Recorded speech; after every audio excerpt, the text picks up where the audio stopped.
Di pundak seorang pemimpin Rasulullah bastotan fi ilmi wal jismi al-qawiyul amin, sehingga beliau memiliki uswah, bukan cuma uswah, hasanatun, ada teladan yang baik dalam diri Rasulullah Sallallahu Alaihi Wasallam. Michael Hort dalam bukunya 100 the Great Men in the World, Prophet Muhammad Good Man Number One. Dari 100 catatan orang terbaik di dunia, buku itu menggemparkan dunia. Michael Hort bukan Islam. Michael Hort mantan pegawai NASA Amerika. Dia bukan angkasawan, bukan, tapi dia pejabat di situ. Dia tulis buku tentang kehebatan dekrit orang terbesar di dunia, Ahmad bin Abdullah Rasulullah Muhammad Sallallahu Alaihi Wasallam. Kita nama Muhammad di Indonesia maling, koruptor. Betul, saudara saya dari Manado, sama-sama kita satu kampung. Sama-sama juga kami Pak Bupati, backgroundnya filsafat. Saya backgroundnya adalah menginjak di bumi, menatap ke langit, sehingga tidak pernah menganggap diri tahu. Maka setiap saat saya selalu mencari tahu. Itulah filosofis prinsipal dari seorang filsuf. Rocky Gerung mengatakan, bajingan tolol. Jangan ibu bapak buang kalimat itu kalau ibu bapak tidak mengerti diksi itu, baik dalam prediksi historik sampai pada kosakata pengambilan keputusan secara ruhiyah. Kalau tidak mengerti jangan, mau penjara kita, lebih baik jangan bermain di kalimat-kalimat itu. Tapi apa yang beliau simpulkan, kita lihat, tarik kepentingannya, human interest. Kepentingan apa dia bicara begitu? Pertama dia single fighter, pertama dia single parents. Dia nggak punya siapa-siapa tapi anaknya banyak. Rocky Gerung itu. Dia nggak punya bini. Orang satu kampung dengan saya kok. Kita belajar filsafat di Pineleng, Manado, pusatnya Katolik. Jadi Rocky itu berjuang bukan untuk dirinya. Dia menyampaikan itu karena keprihatinan mendalam terkait kezoliman, bukan etos dan kinerja pemerintah. Ini kalau kepentingan finansial, dia kaya, dia sudah makmur, dia sudah sejahtera, tidak ada lagi pikirannya berpikir tentang masa depan hidup, karena dia nggak punya keluarga, dia nggak punya istri. Jadi kepentingan yang dia sampaikan adalah kepentingan human interest, kepentingan manusia.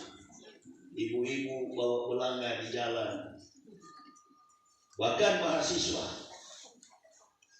Kalau semua negara dalam konteks Indonesia ini pemimpinnya begitu, selesai kita. Makanya kita bangun ini kan, pembangunan ini. Tujuan saya berdakwah ke sini dua kan. Pertama, kita pilih beliau sebagai nanti menjadi anggota parlemen, anggota DPR provinsi, Buya Haji Ashraf Fadel. Karena semakin banyak orang yang duduk pada lembaga legislatif, maka kekuatan fondasi bangunan ini Islam kuat. Tapi semakin sedikit kita di dalam, Allahu Akbar, kita tidak bisa siksa bermain secara politis. Kita kalah. Coba lihat, bukan menyinggung soal pilpres ya, karena saya tidak pakai bersinggung orangnya. Pilih Anies Baswedan, titik, tidak usah pakai koma. Jadi bagaimana Ustaz kalau Anies andaikan Anies gagal? Kalau Anies gagal, ABG asal bukan ganda. Begitu cara berpikir. Saya bukan politikus, tapi semakin banyak orang yang ngerti agama duduk di Dewan Perwakilan Rakyat RI maupun daerah, maka kekuatan aspirasi masyarakat Muslim terlaksana. Inilah sifat Nabi Muhammad: jujur, amanah, tabligh, fatona. Dia punya kemampuan yang kuat atas dirinya, dibina dari kecil, tumbuh sebagai anak yang berprestasi, tidak karbitan. Saya masuk Islam juga tidak karbitan, 8 tahun menyelami Islam secara tematis, kontekstual, teologis, sampai menyimpulkan rasionalitas Quran wal hadis.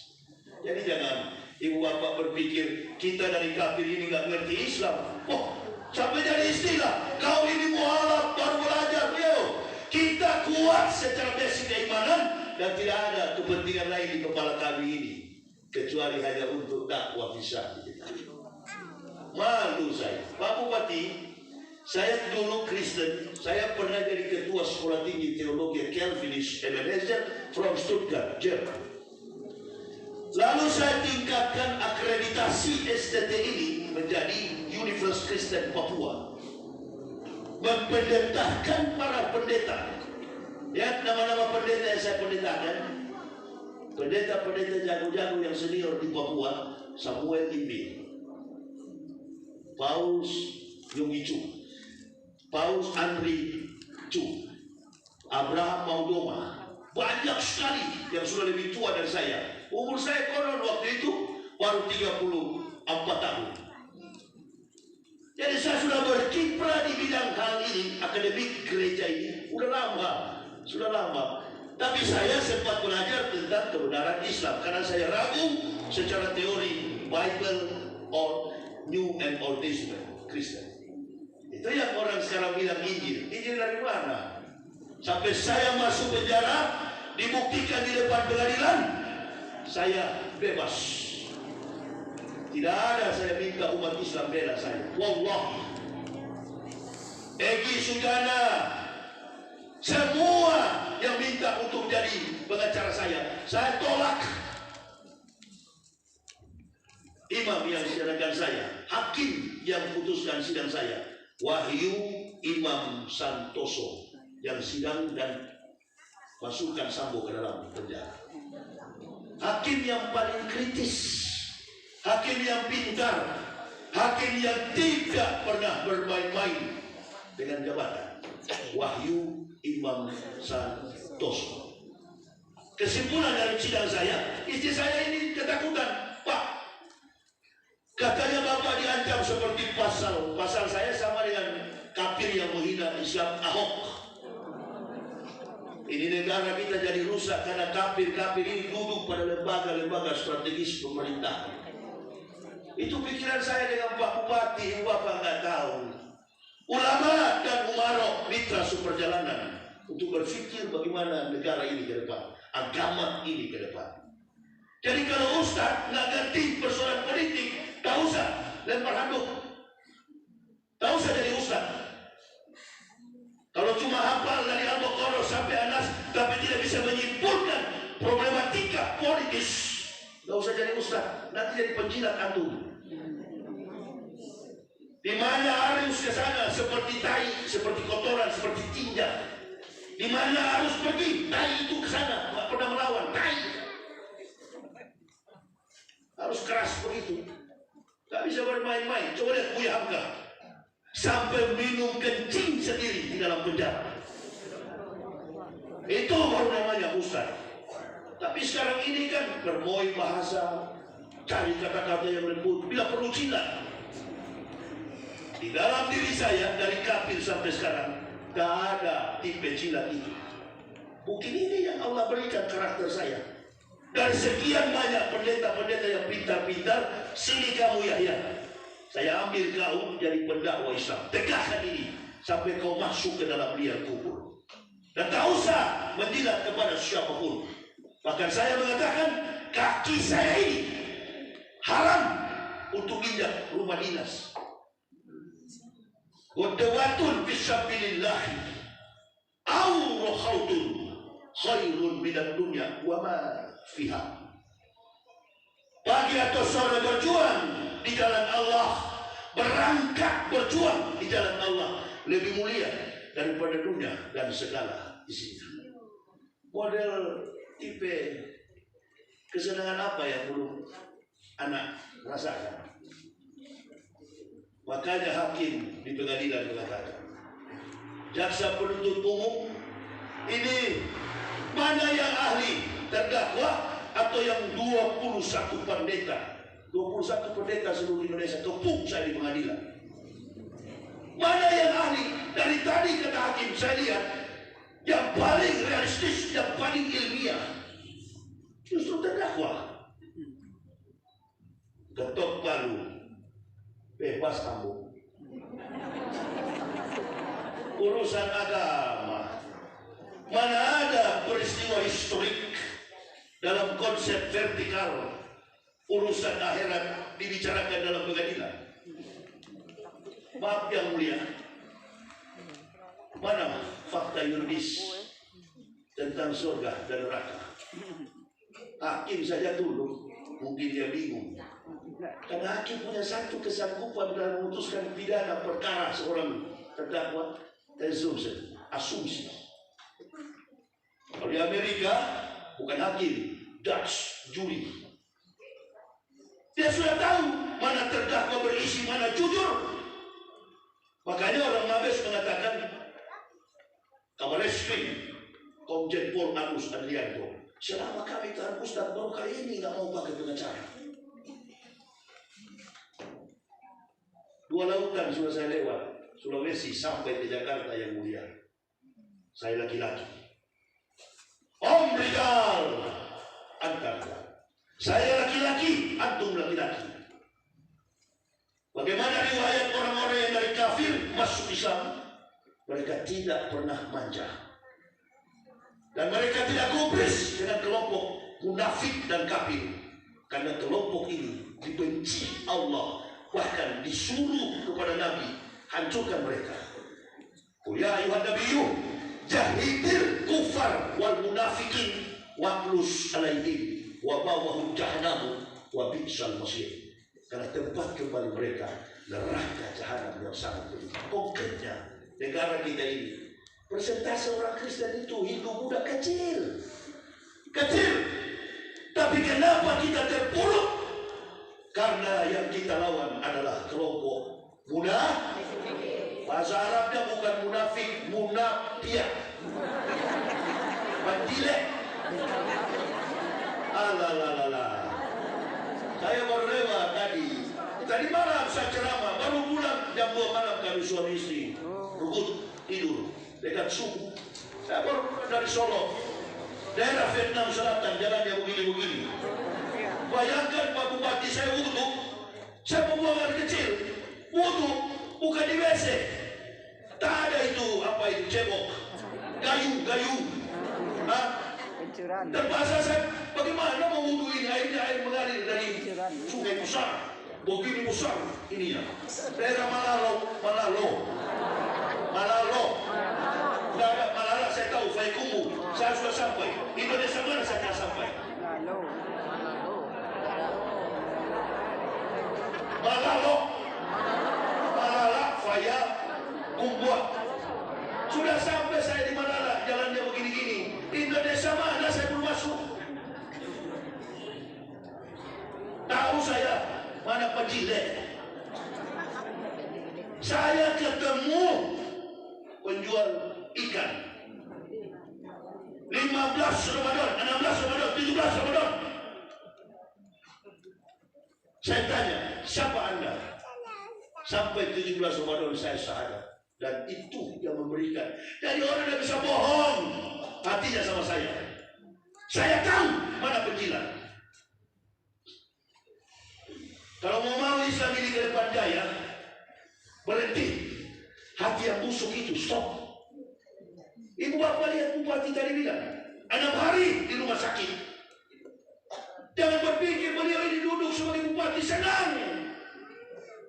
Allahu Akbar. Yang kita pikir bupati pasti banyak dan dana tunjangan khusus. Oh, tanya beliau. Saya pernah jadi pejabat. Saya punya teman Dr. Randu Siap Salosa. Saya punya teman Freddy Numberi, Gubernur Papua. Saya biasa bermain dengan pejabat di Bapak dan paling bupati tahu bagaimana track record saya. Jadi kalau orang yang baru bermain di kelas-kelas kampung pasti nggak tahu, picik. Dia tidak berpikir bagaimana ini Islam ke depan. Allahu Akbar. Jadi ustaz yang penting terkenal. Tadi malam saya tegur panitianya. Alhamdulillah kita kedatangan Ustaz Kondang. Ini Kondang apa? Keundangan. Siapa yang Ustaz? Saya bukan Ustaz. Saya Al-Muhtadin. May yahdillahu fahuwal muhtadin wa may yudlil fa ulaika humul khasirun. Saya bukan Ustaz, saya bukan Buya. Saya Al-Muhtadin. Al-Muhtadin, orang yang mendapat petunjuk. Maka saya dari mana? Sampai di Malalo. Karena saya mau ceramah di Warok, Pingai. Itu saya masih kuat, walaupun umur saya sudah 50 lebih. Bodoh saya. Airnya besar begini keluar. Bedakan dengan keran kecil keluar. Saya tengok-tengok tuh air bagaimana saya mau cebok ini. Buka baju dan saya bulu tidak pakai baju. Setengah mandi saya di situ. Kepala dibasahi. Bini saya tanya juga, Pak, bagaimana itu airnya, air mengalir itu? Saya bilang sudah. Tidak usah seperti kita di kafe itu. Tidak usah banyak protes. Ikuti permainan ini. Nggak usah kita berpikir A, B, C, D, hikidu di mana. Allah sudah lepaskan semua itu. Jadi kita ini nggak usah pakai jurus-jurus begitu. Berat beliau ini. Ibu apa jalan? Makanya kalau mau jadikan Islam itu kuat, didik anak cucu kita. Ini kan kebanyakan di umur-umur sudah, insya Allah kakinya sudah dilihat lahat, bukan lihat lahat kabupaten. Sudahlah, sudah di atas 60 kita ini. Ku ampusakum wa alikum naroh. Anak-anak kita, jadikan mereka anak-anak yang berprestasi. Bupati ini, kata beliau ke saya, mantan dosen Trisakti. Alhamdulillah Pak Bupati, saya masuk Islam dengan istri anak 3 orang. Dan 3 anak saya ini baru kemarin wisuda Teknik Perencanaan Kota dan Wilayah, predikat cum laude. Itu doa orang kafir di Manado. Anak-anakmu tidak akan sukses. Kamu akan celaka kalau kamu masuk Islam. Setiap terima rapor, anak saya tidak pernah di belakang. Insya Allah juara 1 atau predikatnya cum laude. Itu yang kita pikirkan, kan kita mau mati semua. Tanamkan kejujuran itu, sikapi Islam ini, negara ini dengan penuh komitmen. Tidak mungkin orang jadi bupati, orang jadi ustaz membalik telapak tangan. Saya kan bilang, saya bukan ustaz, saya muhtadin. Muhtadin, bukan murtadin. Hak, bukan roh. Muhtadin dari luar ke dalam. Murtadin dari dalam keluar. Tidak menjamin antum itu bisa bertahan sampai yaumil akhir. Tidak jamin. Kalau kami sudah terbukti, insya Allah, hanya karena 2 kalimat syahadat, amantu billah wa bima qala Allah Ta'ala, amantu bi rasuli wa bima qala Rasulullah sallallahu alaihi wasallam. Allahumma shalli wa sallim wa barik. Kami tinggalkan orang tua, kami tinggalkan Manado, Ondor Nemen, kami masuk Islam. Terbukti, kisah lebih kuat daripada ibu bapak, insya Allah. Ibu bapak masih bisa ditipu, masih bisa dibohongi. Contoh, Saifuddin Ibrahim. Dan ada seorang haji di Jakarta, murtad dari Islam. Ini kan Ikatan Persaudaraan Haji Indonesia. Ada di YouTube dia sering bicara. Jadi tidak bisa menjamin. Apa niat kita berangkat haji? Ibayyatan lil hajj wa sadaqa wadah alladhi jahada bilai haqqa jihadihi wa bajjal juhdah. Haji itu jihad yang paling tinggi. jihad yang paling tinggi naik haji. Itu komitmen tauhidnya, benteng fondasinya kuat. Ya saya kira ini aja yang bisa saya sampaikan. Intinya datangan saya untuk mencari dana pembangunan pusat apa ini? Dakwah yang ada di sini, dan pilih beliau untuk menjadi anggota DPR Provinsi selanjutnya. Kita doakan juga Pak Bupati dan timnya untuk menuju ke Batam. Saya kira ini aja pesan yang bisa saya sampaikan, karena nanti malam